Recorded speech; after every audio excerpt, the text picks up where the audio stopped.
Welcome to another episode of Voices of Introspection. I'm your host, Harini Balachandar, and I'm always excited to bring you stories of self discovery and change. Today, I'm chatting with Karthik Raghuraman, and get this, Karthik went from growing up in India with real financial struggles to managing huge training programs for Fortune 500 companies here in the US. It's an amazing story. He's a leader in the learning industry with over 16,000 followers on LinkedIn. You can find his LinkedIn profile in the description. But it hasn't always been easy. Karthik's dealt with major health issues and even a moment where he realized he wasn't showing up the way he wanted to for his family. Now he's also an author sharing what he has learned. Karthik, so glad to have you here. To kick things off, can you tell us a bit about your early years and how they shaped you? Awesome. Harini, first of all, thanks so much for the opportunity. I love what you're doing, the service that you're doing to the community. When I saw your podcast, the first podcast, I thought, okay, maybe I have a stories to share. And thanks for giving me an opportunity to share my story today. To answer your question, so I born brought up in Chennai, India, lower middle class family. Both mom and dad, they wanted to study, meaning they couldn't do it actually because my granddad passed away when my dad was young, so he couldn't continue study, so he has to go work so that he can feed the family. So similarly, my mom, she wants to study, but she was from a village in Tamil Nadu. So in that village, there was no college. So my grandfather was so skeptic that she cannot send a girl to a different state to pursue in like a hostel. So for that reason, they couldn't study, and they were not earning good money. But they always took care of me and my sister, particularly to have food on the table, and also the education, that is something they wanted but they couldn't get it, so we get that, right? So that's their primary goal. So that that's how my journey started, right, in Chennai. You mentioned the challenges your family faced with education. When did you realize it was so important to break that pattern? And who helped you along the way?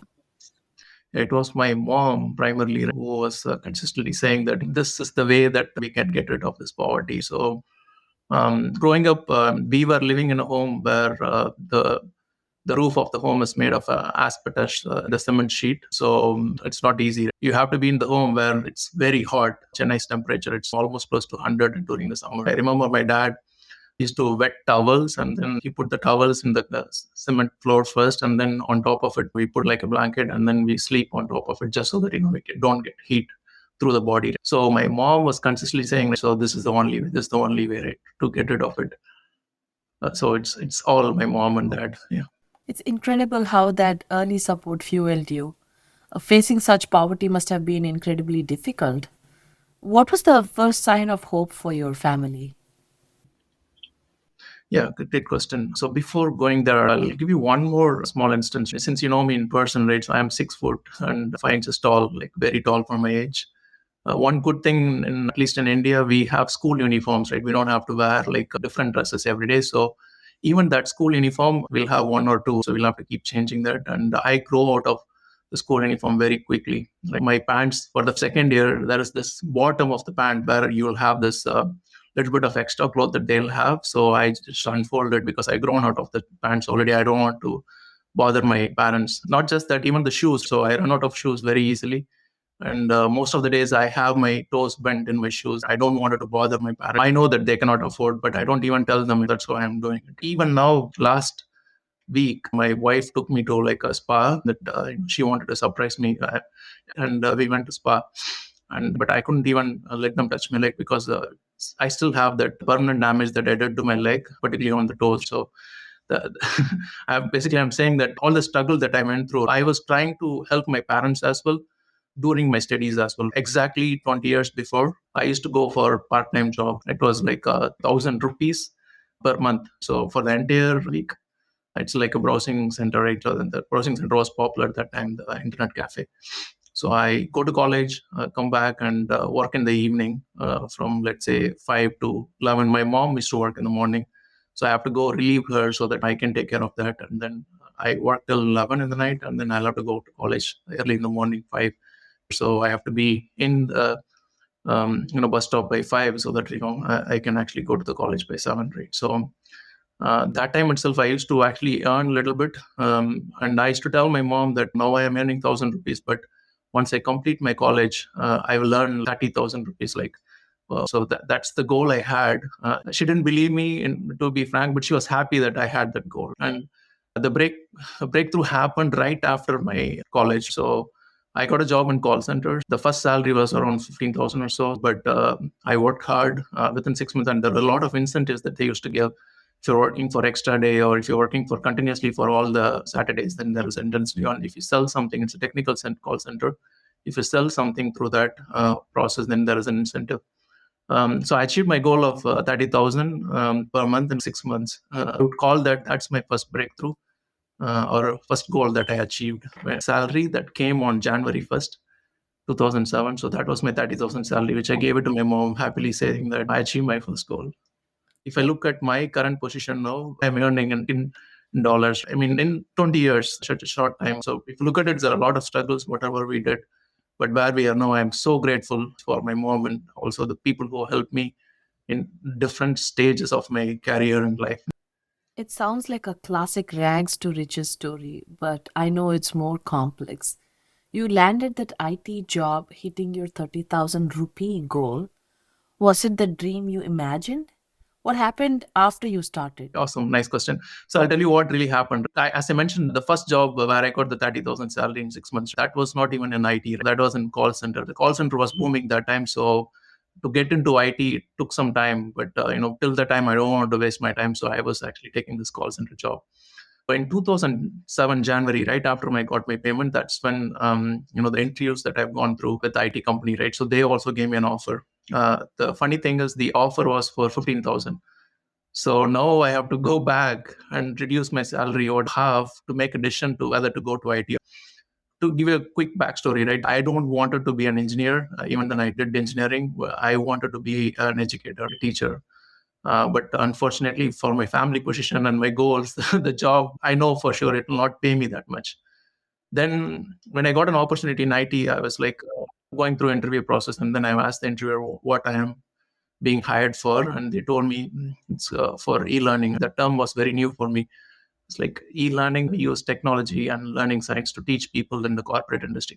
I was like, I always wanted to be a teacher. This is an opportunity where I can get the salary that I wanted, but also at the same time, I'll be able to satisfy my inner soul of being a teacher. So I was like, okay, fine. Even then, my salary is coming down. I still wanted to take that job because I know for sure I'll know what I do. So I joined this company. Since I love what I do, I quickly climbed up the ladder, got into leadership roles, and I work day and night. So put my heart and soul into it. I've learned everything that I need to learn to climb up the ladder faster within that particular domain, learning domain, not just graphic designing, but instructional designing and programming.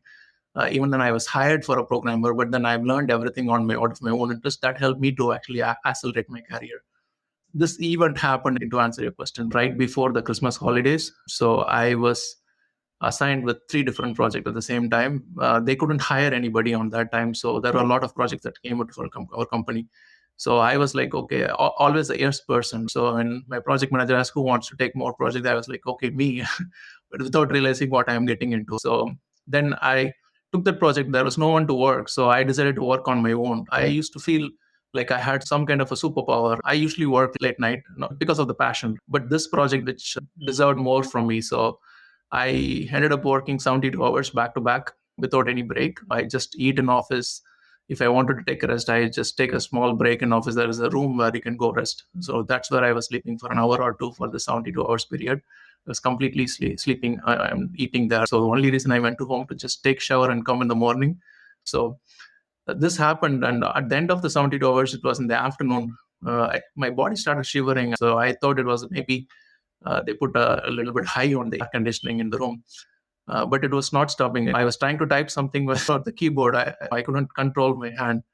Then I told my friend, if something happening, I'm not sure what's happening. So I'm going to go to the balcony where near to the cafeteria. I was sitting in the balcony, and my leg and body, everything started shivering. I called him something wrong.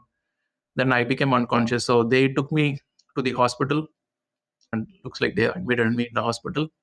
The doctor gave me some IV so that I can get back into conscious. But the treatment that the doctor told me is like, just take rest and eat. Don't go to office for 10 days, take rest. Even that advice I did not follow. I was like so passionate to go to work. 3 days I was home. Then the fourth day I went to office.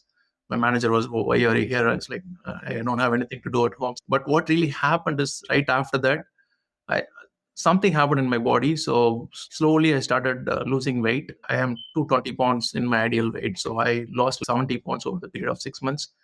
I was taking a lot of different tests, meeting a lot of different doctors, but couldn't find what their real issues because all the test results were coming negative. Finally, fortunately, I met another doctor by name Murli, and he is a gastroenterologist. So he I understood there is some problem in the stomach. He thought it was ulcer, so he gave me some medicine for 6 months, and I started recovering. So that was 2009. Then I came to US in 2011. I was happy. I was all back on track. So you took a pay cut for something you loved. That passion, though, it sounded like it backfired. You took on way too much driven by that love for work, not by anyone pushing you. It's interesting you recognize that. You were single then, right? So you had all the time to dedicate to this passion. It's easy to lose track of balance. Now, after this experience, even back at work, did it slow you down? No, it did not slow me down because I thought, okay, maybe something happened to my stomach. Now I'm all fine, right? Because I got recovery again. It was 6 months that was a downtime, but after that I came up once the doctor diagnosed what it is, right? So I thought, okay, maybe it's a one-time incident. So I just continued what I was. I wanted to mention one more thing. My parents was a little worried because I come in a regular time to home because particularly on those 72 hours, they were really worried. I come to home just to take a shower, 10 minutes, and then I go back. After that instant, their view of looking at life a little different, right? So they were happy till the time my son is making money, he's happy. But after that, they started worrying and they keep saying, don't work too much. But I didn't care because I still thought I had the superpower. One time incident, it will not happen again. Right? I got an opportunity, another project manager here who identified my skills and then he said, I know I'll have to come to US for this particular project. Then I came in 2011 to USA and I landed in Philadelphia. Again, the life was going smooth till 2013, and then I got married to Darshini in 2013, and I brought her here. We were starting our life. In 2013 June, there was other huge project that came. I was so happy that we won this project because of all the hard work that I put in here for 2 years. Unfortunately, I was the only one project manager here, so the offshore team was like 40-member team. So I was working with the client in the morning, then I was working with the offshore team, helping them solve their problems and make them understand what is going on here, how to actually get the project done. So I was working 24 by 7, again, thinking that I still had that superpower. This is when the second episode came. So, and my wife, we are newly married, we are trying to understand each other as well. And she couldn't understand why I'm working so hard. I'm not spending time with her. Right? So I was like, no, I have work. If she wants to go somewhere, no, I was work. I was always on computer. So that was bad at my part, but I was enjoying what I was doing. That's a problem. So now I am saying that is a problem, but that time I didn't realize that was a problem. So I was continuously working. So the second episode came, and then I started feeling the same symptoms that I had in 2009. The weight was going down. I had a lot of bowel movements. So I went to doctor and I told the history also, and I bought all the reports from there as well. I showed them the reports. They were trying to take another round sets of reports. Whatever they did, all the tests they did, again the same thing. Everything was negative. And then I heard this thing called Crohn's. So they told so no, all this is negative. This means that we are leaving only one option open, which is Crohn's. So we'll see if we can treat you for Crohn's. Let's see how it goes. So then they treated for Crohn's. I mean, Crohn's really don't have cure. When they say treatment, it's basically they'll put you on a remission, right? So that your immunity will not fight against it. It's autoimmune disease. So basically, the immunity is fighting instead of supporting you, it's fighting on its own. So they'll actually switch that off so that it will not fight. So they put me on that treatment. Then I was started feeling well again. The second episode, then I started climbing up back to 220 pounds. So that was the second episode. After that, there were two more episodes, Harini. Oh, So that wow. I had Okay. episodes total, right? So You the still are last thing. hanging on to your passion there. It's like, come on, give your health a priority. Your body is saying something to you, right? Wow. No, I didn't Okay. listen at all. Yeah, I didn't listen at all. Right. Yeah. Mm-hmm. So finally, it was to answer your question, right? So till 2021, I did not realize, right? So till that time, I was the fourth episode happened in 2021 Jan. From that time, I had that episode for almost 18 months. Karthik, you were working so hard, and it sounds like your health really took a backseat. Oh my god, I can only imagine what your wife was thinking as a newlywed, seeing you go through all of that. What was the turning point? When did you realize you needed to make your health a priority? Nice question. So throughout this journey, right? So from 2013, since I married, till 2021, there are three more episodes that happened after marriage. We also were blessed with two beautiful boys in the meantime in 2015 and 2017. In 2021, when this fourth episode that started, I was down for almost 18 months till November. So when I was in the down phase, I still wanted to work. So I prioritized my work. So what I do is I take good rest in the night, and then I wake up 7 or so, and then so that I can get ready and start working. So I work till like 4 or 5 in the evening. After that, I completely lose my energy. I don't have voice to talk after that. So my voice will completely go out. I'll have fevers in the evening. Those are symptoms for Crohn's, right? Fever in the evening, and completely no energy at all. I cannot even move. All I have to do is just go and sleep in the bed. So I love playing with kids. I love playing with them, spending time with them. When it comes to my kid, I did that as well. My wife used to say me that I'm not sure whether you're a good husband or not, but I know you are a great dad. So that kind of self-image that I had on myself, and also my kids had on me. In November, it was a typical day where I worked on a Friday, and then I wanted to take rest by 4. So just lay down on my bed by 4. And then my son came to my room, and I was like, he was so happy. It was a weekend and he wants to play with me. I was like, Dad, come, let's play. I was like, home, give me some rest because sorry, Daddy needs some rest. I'm very tired. You go down, I'll come in 1 hour. So I say this sometimes, and then I sleep over it, right? I don't even go see. So you always say this, you never come back. You're a lazy daddy. I was like, lazy daddy, that word, when he said that, I was like, the entire image that I had on myself on, being a good dad, that image was completely shattered. I don't know. I felt like the entire life was not meaningful at all. There's no purpose to this life. I don't know how to explain that. So that one word, the lazy daddy that he told me, I did not sleep after that. So I was on my bed, but I did not go down as well. I was on my bed. I was thinking, what did I do to myself? I don't want to live a life like this. Then my wife came and she was sleeping, but I was just lying down on my bed. I couldn't sleep. So that word stuck in my brain. I think that's the turning point, right? So that stuck so hard. That entire night I didn't sleep. Around 3 a.m., I thought there's no point in just lying down on bed. Then I went down, and then I started thinking, what is that I did to my life? What is that I can do so that I don't have to live this life anymore like this? Then I was deeply thinking, right? So it was from 5 p.m. in the evening on Friday till Saturday morning, 3 a.m. I was completely on the bed thinking, what is that I can do? How do I come out of this particular situation? So 3 a.m. went down. I started thinking, what is that I'm good at? So I have achieved whatever I wanted to achieve, more than what I want to achieve in a career and the wealth side of my area. But I totally missed the boat on the health side of my life. Then I thought, okay, there are two things which I'm very, very good at. One is learning and coaching and teaching or mentoring. The second is the project management. So how do I use these two skills that I have and take health as the project and then see how I can actually improve my health? From that day onwards, I had a totally different perspective on looking at my health as the first priority.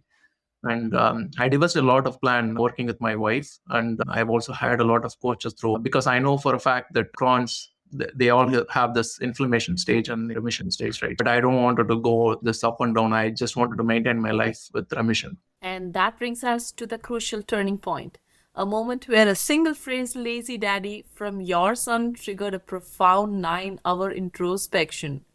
A moment clearly that shook your core, Karthik. It's fascinating how a comment, especially from a child, can unravel our carefully constructed identities, right? You have worked so hard, built so much, and suddenly this one phrase challenged everything. We are going to pause here, Karthik, but we are not leaving this moment behind. We are diving deeper. What went through your mind during those sleepless hours? What thoughts kept you up? Did you expect to emerge a changed person, or was it more of a process of unraveling? There is so much to talk about. And I invite our audience to tune into part 2 with Karthik Raghuraman. Until then, this is Harini Balachandar signing off. This podcast is brought to you by Nexus Diaries. your partner in getting small businesses and nonprofits the recognition they deserve.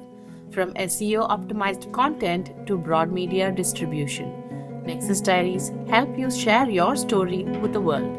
Learn more at nexusdiaries.com. Thanks for tuning in and see you all in the next episode.